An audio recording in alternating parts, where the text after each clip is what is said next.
Avant l'accident, je n'avais jamais entendu parler d'expérience de mort imminente.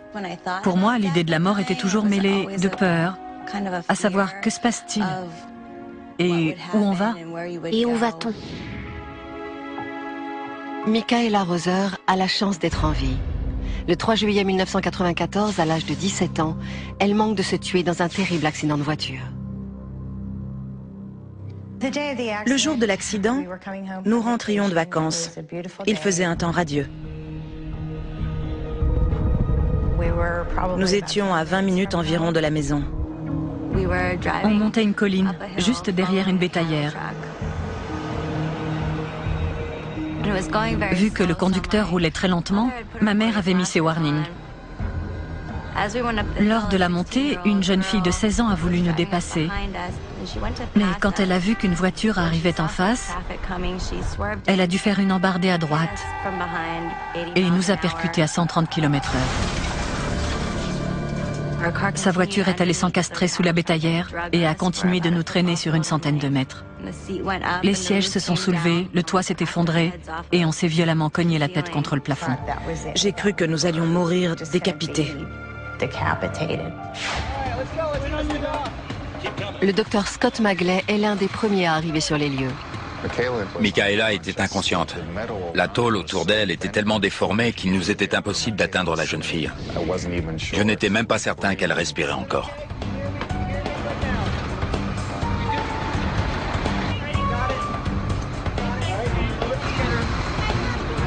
C'est quand j'ai réussi à mettre Michaela dans l'ambulance que je me suis rendu compte de la sévérité de sa blessure à la tête.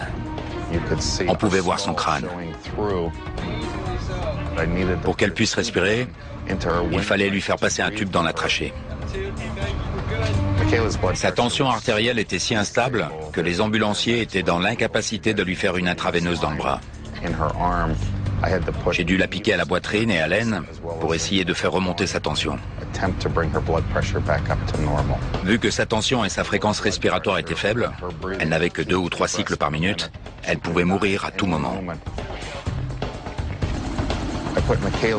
Je l'ai mise dans l'hélicoptère pour rejoindre l'hôpital.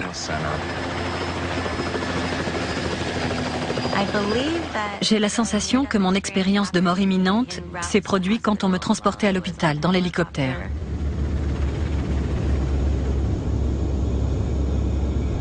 Au début, c'était le noir total. Et puis, tout à coup, je me suis sentie portée par une présence incroyable. C'était une lumière blanche apaisante qui m'enveloppait.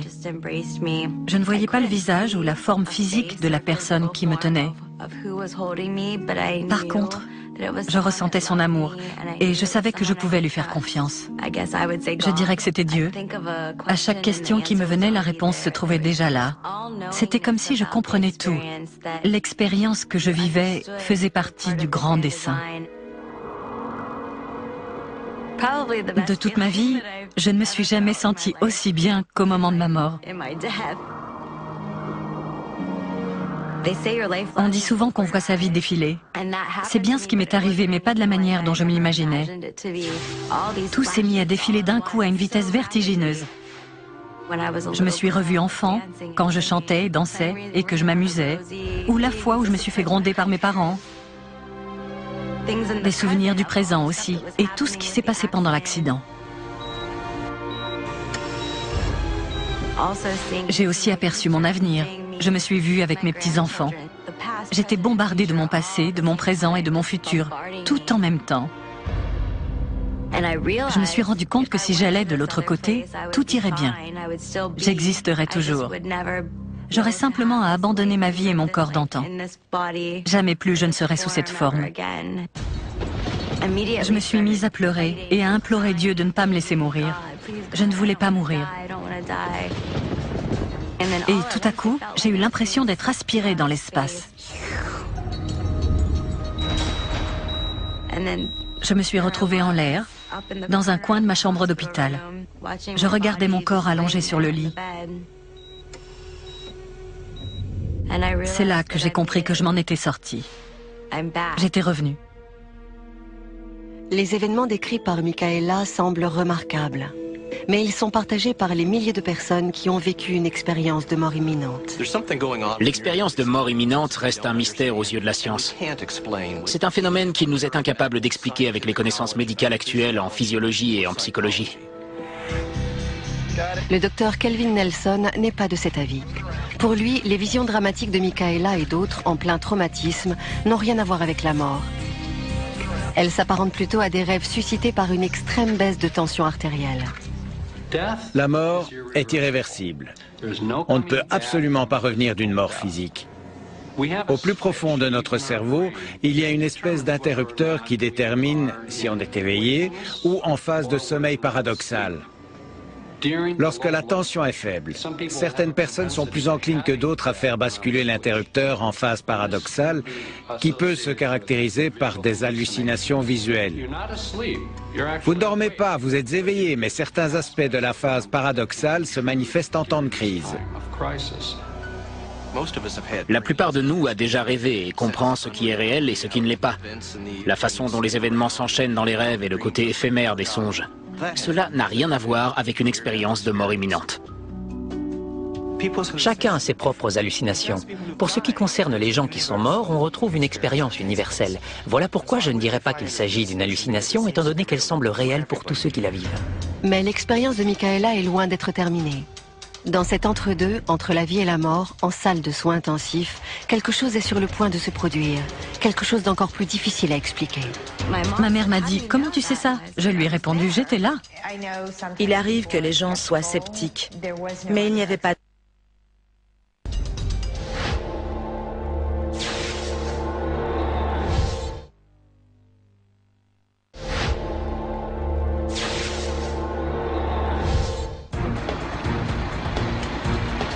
Après un accident de la route qui a failli lui coûter la vie, Michaela Roser se retrouve dans un état critique. Quand elle arrive à l'hôpital, l'adolescente de 17 ans est déjà plongée dans un coma profond. Mais aussi étrange que cela puisse paraître, son expérience de mort imminente ne s'arrête pas là. Un rebondissement encore plus difficile à expliquer est sur le point de se produire. J'assistais à la scène depuis le plafond. Je me suis aperçue que j'avais la capacité d'aller et venir comme bon me semblait. Quand j'entrais dans mon corps, la douleur était tellement insupportable que j'en ressortais très vite. Je me souviens aussi que je pouvais passer d'une pièce à l'autre. Pendant que mon corps était dans le coma, allongé sur le lit, moi je regardais les infirmières vaquer à leurs occupations. J'ai même surpris une conversation entre mes parents et ma grand-mère à la cafétéria de l'hôpital. Nous étions en train de manger à la cafétéria. Après le déjeuner, mon mari s'est levé pour aller fumer une cigarette. Il était sur le point de sortir quand ma grand-mère, qui n'a jamais fumé de toute sa vie, a dit « Moi aussi, il faut que je fume ». Et ma belle-mère a lancé « Bonne idée ». Tout le monde a éclaté de rire. Après mon accident, je me suis précipitée dans la chambre de mes parents et je leur ai demandé « Maman, quand j'étais dans le coma, est-ce que tu étais avec papa et mes deux grands-mères à la cafétéria, à l'étage d'en dessous ?» Elle m'a répété mot pour mot la conversation que nous avions tenue avec mon époux, sa mère et ma mère. Ma mère m'a dit « Comment tu sais ça ?» Je lui ai répondu « J'étais là ». Il arrive que les gens soient sceptiques. Je l'étais moi-même un peu au début. Mais quand elle a raconté ce qu'elle a vécu, ce qu'elle a vu, ce qu'elle savait avec autant de détails, il n'y avait pas d'autre explication. Elle avait eu une sortie hors du corps. Les sorties hors du corps sont des expériences illusoires, même si elles semblent très réelles. Ce sont des illusions. La conversation, rapportée mot pour mot par Michaela, semble quasiment impossible à expliquer. Mais pour des chercheurs comme le Dr Nelson, la réponse est simple. L'esprit inconscient de la jeune fille a continué d'absorber et de traiter les informations reçues après le traumatisme. Je suis persuadé qu'ils ont discuté de ce qui lui est arrivé pendant qu'elle était à l'hôpital. Et certaines bribes de ces conversations ont été incorporées dans sa mémoire. Beaucoup d'experts s'accordent sur ce point. Il est probable que même dans le coma, Michaela ait senti ce qui se passait autour d'elle et qu'elle en ait formé des souvenirs. En revanche, il est beaucoup plus difficile d'imaginer comment elle a pu se remémorer tous les détails d'une conversation, surtout vu la gravité de ses blessures. Quand le cerveau subit un traumatisme, on a tendance à développer ce qu'on appelle un état confusionnel aigu. En gros, les circuits cérébraux ne fonctionnent plus très bien et il est impossible de fabriquer correctement des souvenirs. Il est impossible d'expliquer comment quelqu'un peut non seulement avoir une expérience lucide, consciente et organisée au cours d'une expérience de mort imminente, mais que cette expérience lucide, consciente et organisée soit si riche dans un laps de temps aussi court. Il m'a fallu 13 ans pour véritablement comprendre et accepter ce qui m'est arrivé. Au début, j'avais peur d'en parler parce que les gens ont tendance à vous prendre pour une folle ou une mythomane. Peu importe ce que la science peut prouver ou non, cette expérience m'appartient et personne ne me l'enlèvera. Avant l'accident, j'étais craintive à l'idée d'essayer de nouvelles choses. J'avais peur de m'exposer aux yeux des autres. Sincèrement, je remercie Dieu tous les jours de m'avoir permis de vivre ça. Ça m'a aidé à me motiver et à accomplir les choses que j'avais toujours voulu faire dans la vie. Ça m'a aussi permis d'aller à la rencontre des autres, de créer des liens et d'essayer d'aider les autres à trouver le bonheur. Ça a changé ma vie à jamais. Doug Taylor a vu lui aussi sa vie transformée au moment de sa mort et l'étrange et tragique coïncidence qu'elle a révélée. Avant, je ne croyais pas à cette histoire de tunnel et de gens qui vous attendent de l'autre côté. Mais après être mort pendant 3 à 5 minutes, j'ai changé d'avis sur la question. Doug Taylor était un comédien de premier plan à Austin, au Texas, quand une expérience de mort imminente est venue bouleverser sa vie. À première vue, son expérience ressemble à toutes les autres. Mais une coïncidence tragique impliquant son grand-père déconcerte les experts encore aujourd'hui. C'était un dimanche matin, je me suis levé, j'ai pris un bon bain chaud et j'ai rassemblé mes vêtements sales et ma monnaie pour aller faire une lessive. C'est là que je me suis senti mal. C'était dans mes épaules et le long de mon bras. C'était très bizarre. Je ne savais pas du tout que je faisais une crise cardiaque. J'avais que 39 ans, après tout. Je tenais le combiné dans ma main, j'essayais d'appeler les secours. Je me souviens pas du numéro que j'ai tapé. Tout ce dont je me souviens, c'est le téléphone qui tombe.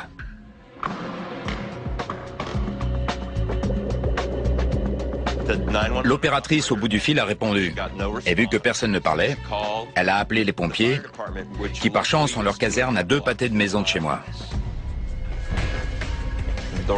Étant donné que la porte était fermée à clé, ils ont dû la défoncer.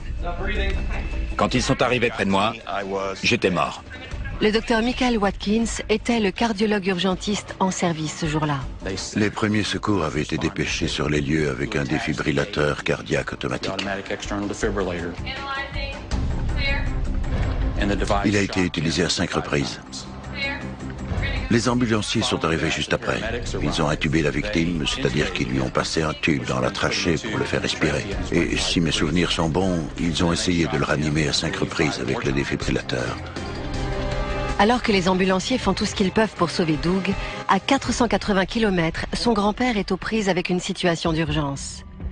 Quasiment au même moment, le hasard veut qu'il ait une crise cardiaque majeure. D'habitude, je rentre à une certaine heure et il m'attend toujours. Ce jour-là, j'étais un peu en retard. Quand je suis arrivée, il gisait sur le sol. Pendant ce temps, à Austin, Doug est en train de glisser dans ce qu'on ne peut qu'appeler une autre réalité.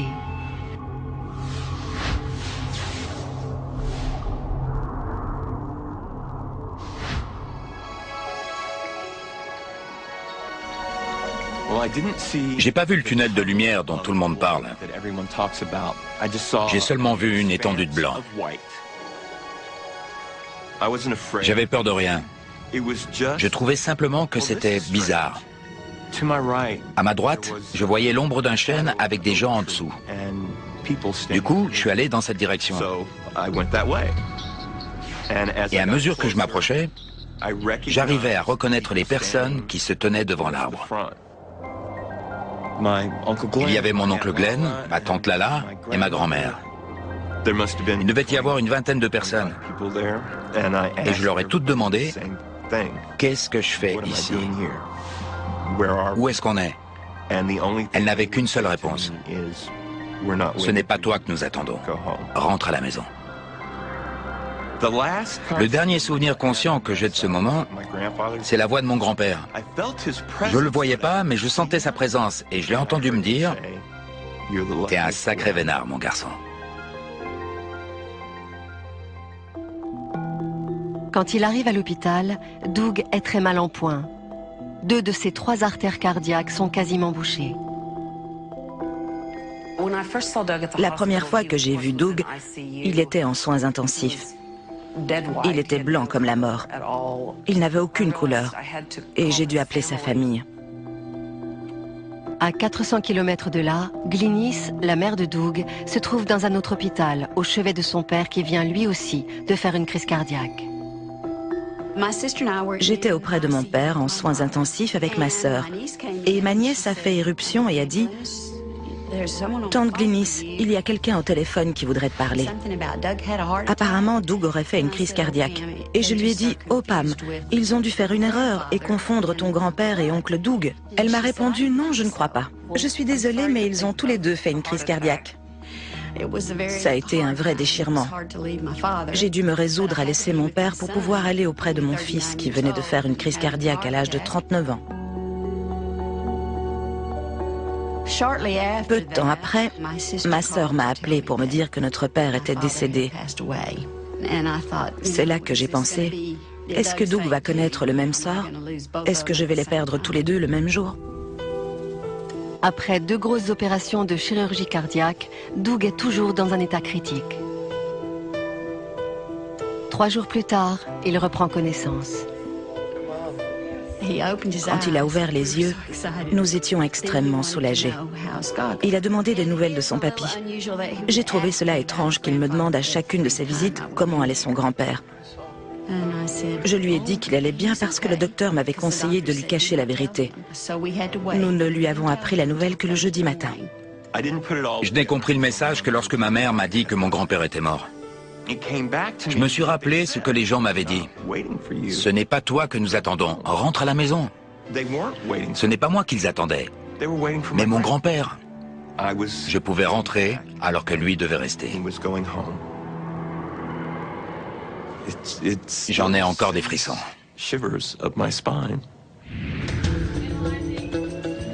L'expérience de mort imminente qu'a vécue Doug Taylor laisse perplexe à bien des égards.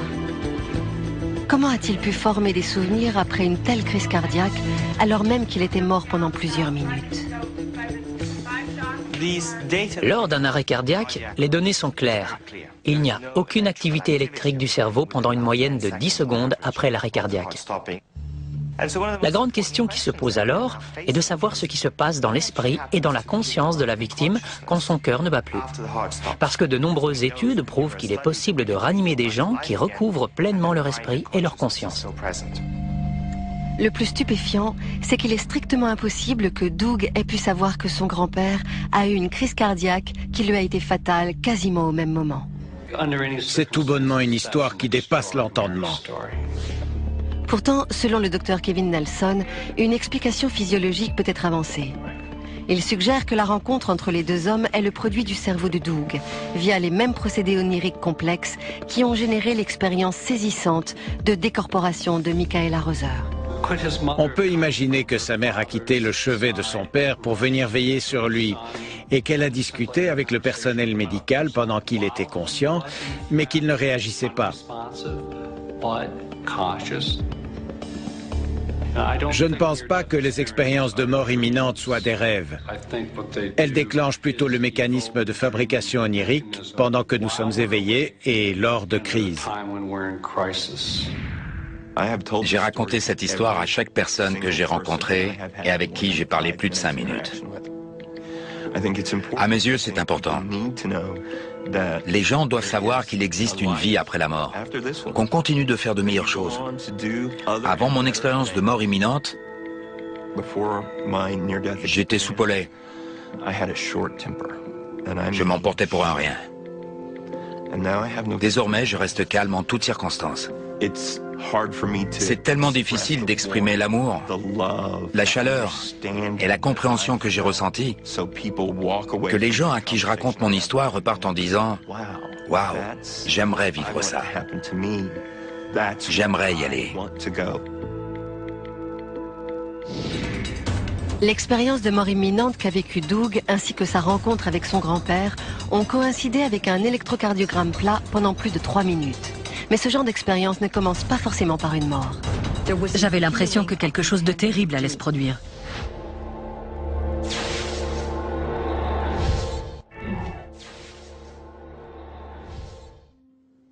Je n'étais pas croyante.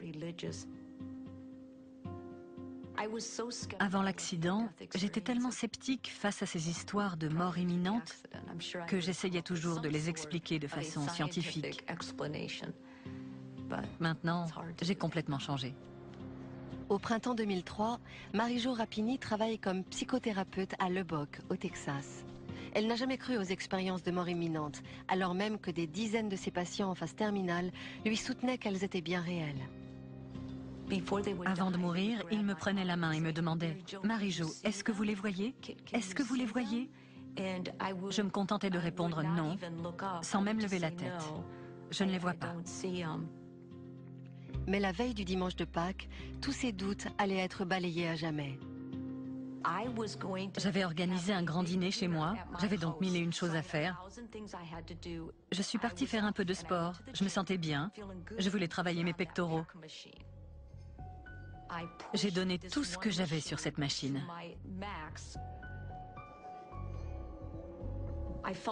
J'ai senti que quelque chose avait éclaté derrière ma tête. Je pensais que je m'étais brisé le cou. J'avais l'impression que quelque chose de terrible allait se produire. Il y avait cet homme baraqué que j'ai toujours beaucoup apprécié qui me dit « Madame Muscle, qu'est-ce qui vous arrive ?» Je lui ai dit « Foncez à l'accueil et appelez une ambulance. Je crois que je me suis brisé le cou. » J'étais terrifiée.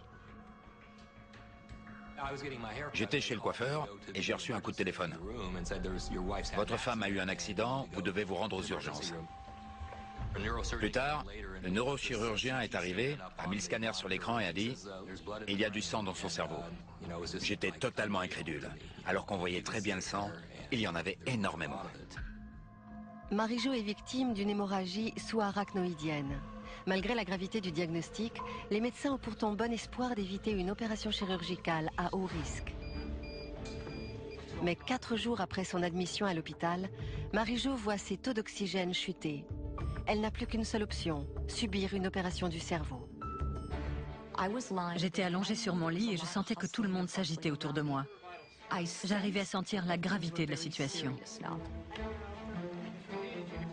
Par moments, je sortais de mon corps pour y revenir ensuite. Je n'avais pas peur. Je sortais de mon corps et j'observais ce que faisait l'équipe médicale. Puis je regagnais mon corps.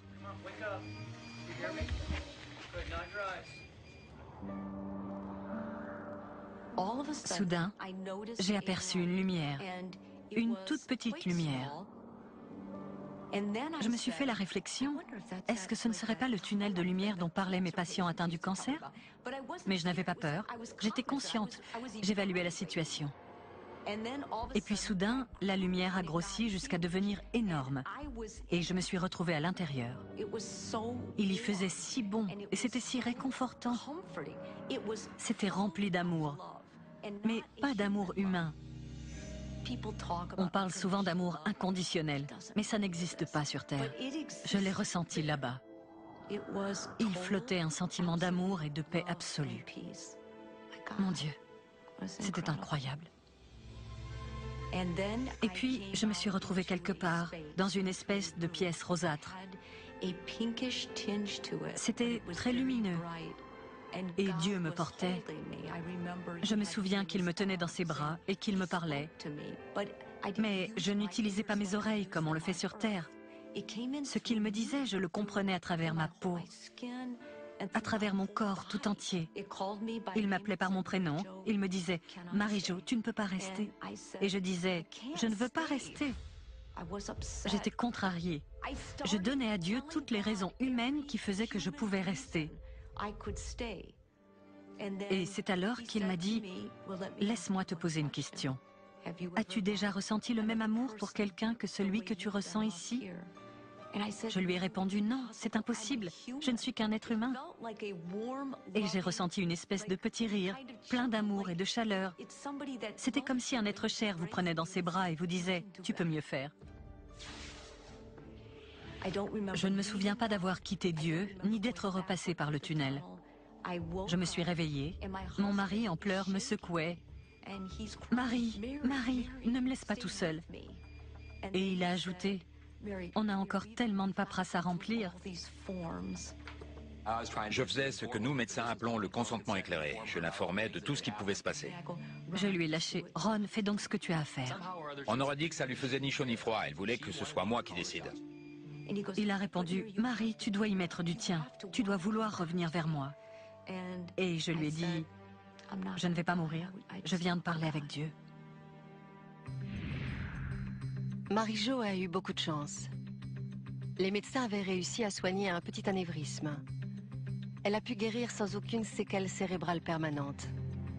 Même si cette femme de 43 ans n'a pas connu de mort physique, son expérience reste assez répandue. Comme son nom l'indique, une expérience de mort imminente signifie que vous avez frôlé la mort.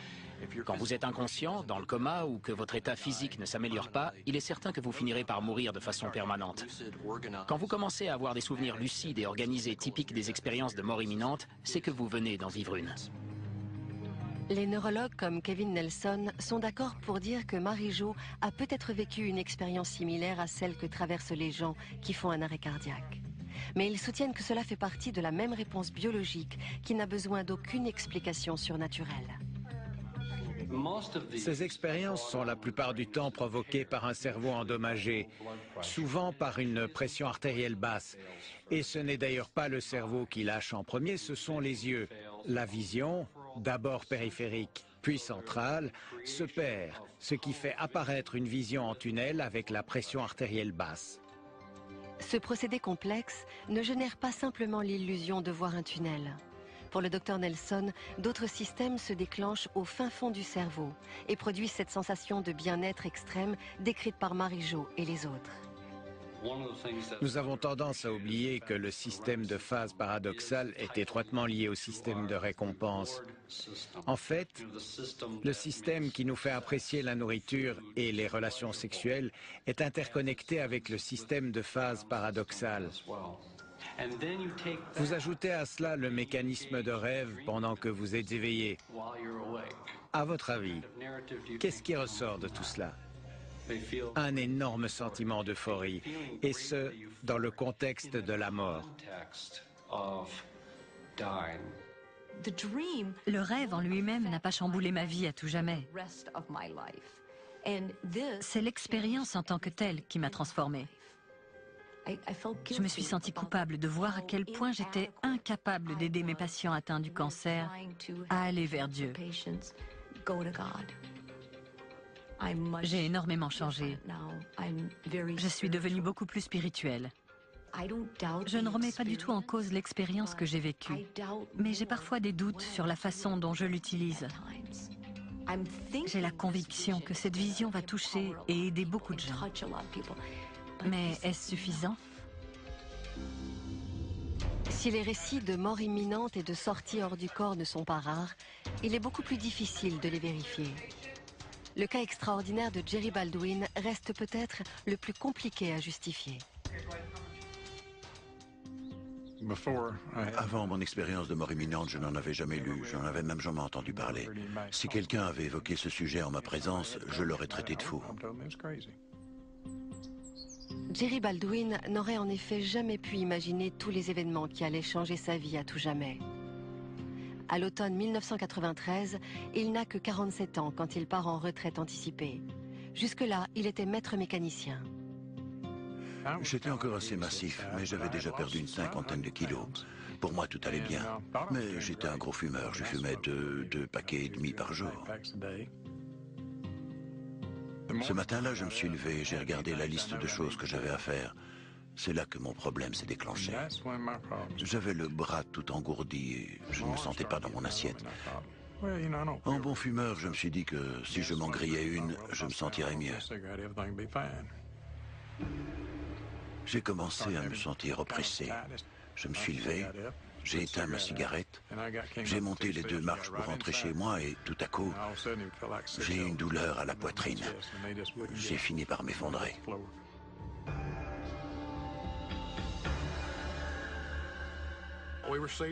On a reçu un appel pour une douleur à la poitrine. Quand on est arrivé sur les lieux, Jerry était étendu sur le canapé.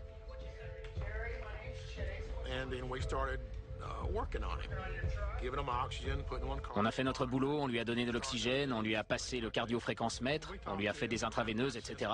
On lui parlait constamment pour évaluer la situation. J'ai commencé à avoir la sensation que je ne m'en sortirais pas vivant. Tout devenait gris. J'ai dit au secouriste, je vais pas tarder à y aller. Et il m'a demandé, de quoi parlez-vous?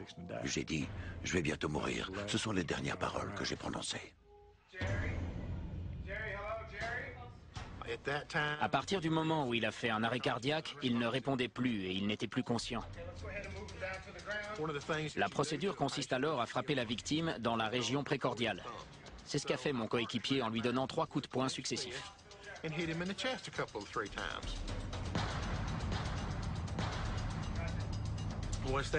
Comme ça n'a pas marché, on a sorti les palettes conductrices et on lui a posé les électrodes pour la défibrillation. Et soudain, tout est devenu noir. J'étais mort. J'ai senti un sentiment de paix et de quiétude m'envahir. Je n'avais jamais ressenti ça de toute ma vie. Je ne ressentais pas la peur. L'instant d'après, le toit de ma maison avait disparu. Je flottais hors de mon corps. Je m'élevais dans les airs. J'avais l'impression d'être à 1 ou 2 mètres au-dessus du sol. J'ai aperçu ma femme. Elle était effondrée. Mon ami Grady, lui, était sorti. Je me suis tourné pour regarder dans la direction où il était parti et je pouvais voir au dehors. Alors même qu'il n'y avait pas de fenêtre dans cette partie de la maison. Je ne sais pas comment le dire autrement, mais il a rendu tout ce qu'il avait sur l'estomac. Plus tard, après avoir repris connaissance, je lui ai raconté tout ce que j'avais vu dans les moindres détails. Il n'en revenait pas. Il m'a dit, c'est pourtant bien ce que j'ai fait. Je regardais aussi les secours essayer de me ranimer. Ils ont essayé une première fois avec le défibrillateur. En vain. Ils ont réessayé, mais ça n'a pas marché non plus.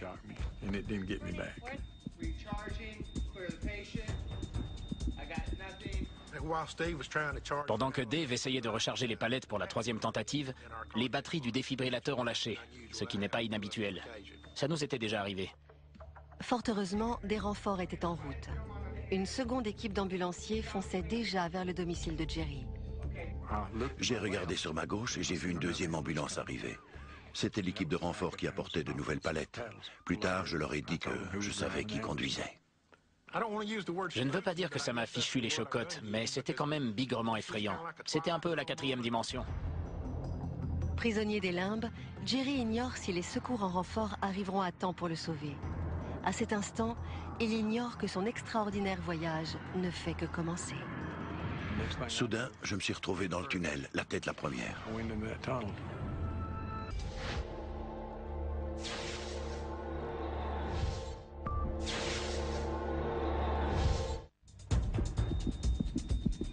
Le jour de sa mort, Jerry Baldwin ne s'attendait pas du tout à ce qu'il a vécu. Alors qu'il flotte au-dessus de sa maison, il aperçoit son ami Grady vomir dehors. Puis il assiste aux efforts des secours pour le ranimer, au dysfonctionnement du défibrillateur et à l'arrivée d'une 2e ambulance. Tout ne fait que commencer. Je flottais et je me disais, ils vont y arriver ou pas? Oh, et puis je m'en fiche comme de l'an 40. C'est à ce moment-là que j'ai aperçu une lumière aveuglante. C'était dans un tunnel d'environ 1 mètre de circonférence. Soudain, je me suis retrouvé dans le tunnel, la tête la première. J'avais l'impression de filer à 160 km/h. Au loin, je distinguais la plus jolie lumière que j'avais jamais vue. Elle devenait de plus en plus lumineuse, jusqu'à ce que j'émerge de l'autre côté. C'était comme si j'avais sauté dans un bassin rempli de lait, sauf que c'était de la lumière. Elle m'entourait complètement. Au milieu de cette lumière, j'ai entendu la voix. Plus tard, Quelqu'un m'a demandé comment je savais que c'était Dieu. Je le savais, tout simplement. Je n'ai jamais vu son visage. Son corps était extrêmement lumineux. Je discernais bien la forme d'un corps, mais il était fait de lumière. Il m'a dit, « Tu dois y retourner ». Je l'ai imploré, « Seigneur, ne me force pas à rentrer ». Il m'a répondu, « Je vais te donner un aperçu de ce qui t'attend, mais ensuite, tu dois rentrer ». Il m'a pris la main et nous avons passé la plus jolie porte que j'avais jamais vue. Nous avons longé un cours d'eau, puis je me suis mis à courir jusqu'à un groupe de personnes qui se tenaient près du cours d'eau. C'était ma mère, mon père et ma grand-mère, Nam. Tout semblait parfait. Ils m'ont dit qu'ils m'aimaient. Et puis, comme dans un claquement de doigts, nous nous sommes retrouvés ailleurs. Les fleurs étaient magnifiques, la musique enchanteresse. Il n'y a pas de mots pour décrire le sentiment de paix et d'amour que j'ai ressenti ce jour-là.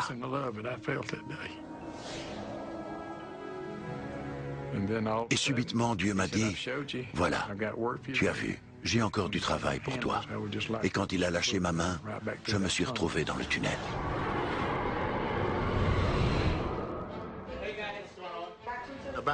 À ce moment-là, Dave et Curtis, de l'équipe de renfort, sont arrivés pour nous donner un coup de main.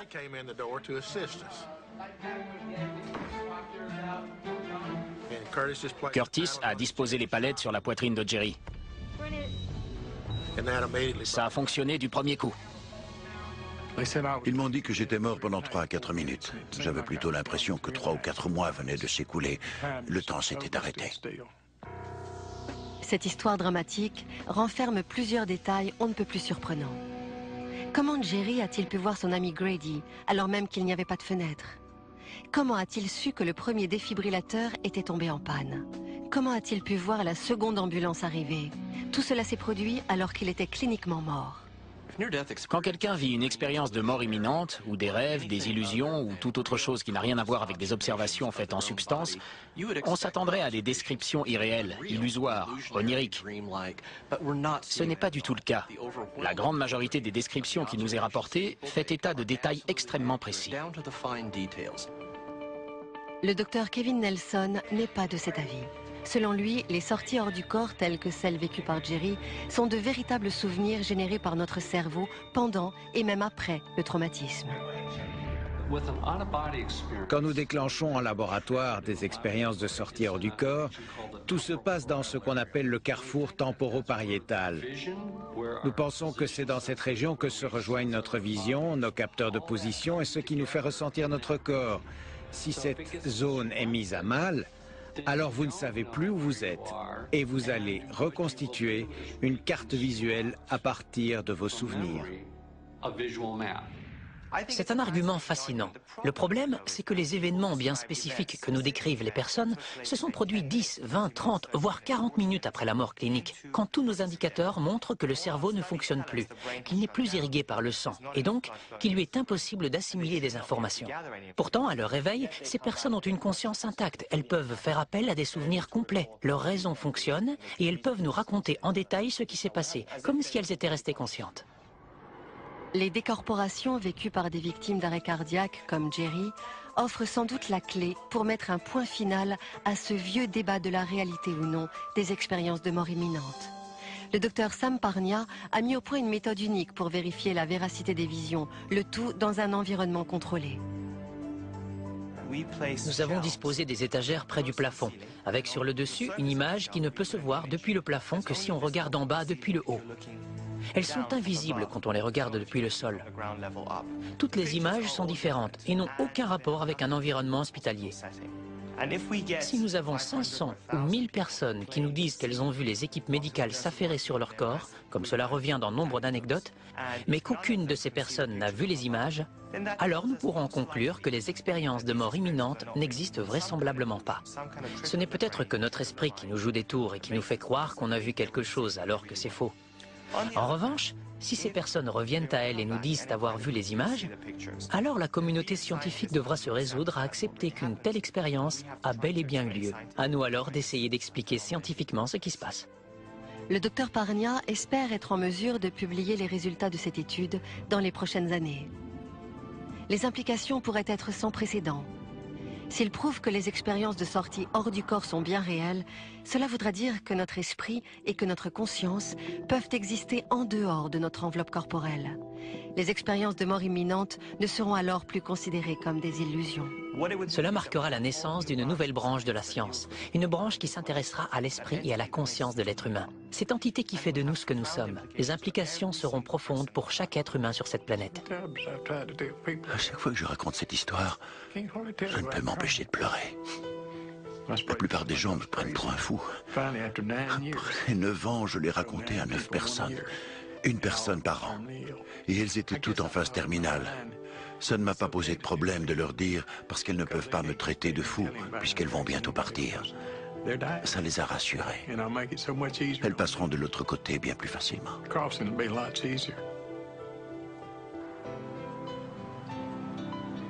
C'est triste de voir que Dieu doit vous tuer pour attirer votre attention. Mais c'est ce qui m'est arrivé. Avant, j'avais un cœur de pierre. Je jugeais les gens. Maintenant, je n'ai plus le droit de me comporter comme ça. C'est un nouveau départ. Après une expérience de mort imminente, les transformations sont indubitables. Ce qui fait encore débat néanmoins, c'est la réalité de ces expériences. La controverse ne s'arrêtera que lorsque la science aura pu apporter des réponses acceptées par tout un chacun. Je ne cherche aucune excuse. J'essaye véritablement d'expliquer ces phénomènes parce que j'ai la conviction que ce sont de véritables expériences cérébrales. Elles transforment le mode de vie des individus et leur façon d'appréhender la mort. Ce sont sans doute les histoires les plus captivantes qui nous sont données d'écouter en tant qu'êtres humains. Mais interpréter au-delà de la preuve scientifique, c'est un acte de foi. Ce n'est pas de la science. Personnellement, je ne crois pas que les expériences de mort imminente puissent être expliquées par la science. Même s'il y avait une explication physiologique pour les expliquer, il reste les témoignages poignants des gens qui les ont vécus. Ils ont été plus lucides qu'ils ne l'ont jamais été sur Terre. Quelle que soit la cause des expériences de mort imminente, elles demeurent un mystère fascinant. Ça n'a rien d'un rêve. C'est la chose la plus réelle qui m'a été donnée de vivre. Et la chose la plus porteuse de sens. Les médecins ont sans doute tout un tas de réponses. Mais moi, je ne suis pas un scientifique. J'ai rien à dire. Par contre, ce que je peux leur dire, c'est ce que je sais avoir vécu. Il est certain que des altérations chimiques se produisent dans le cerveau lors d'un traumatisme. Mais ce qui ne s'explique pas, c'est le fait de pouvoir descendre à la cafétéria, entendre une conversation et pouvoir la retranscrire mot pour mot. Je doute que la médecine seule puisse l'expliquer. Je suis même convaincue qu'elle en est totalement incapable. Désormais, je vis ma vie avec ce don incroyable qui m'a été fait. Avant l'accident, j'avais peur de la mort. Elle me terrifiait. Ce n'est plus le cas aujourd'hui. Je sais que quand je mourrai, je partirai avec joie.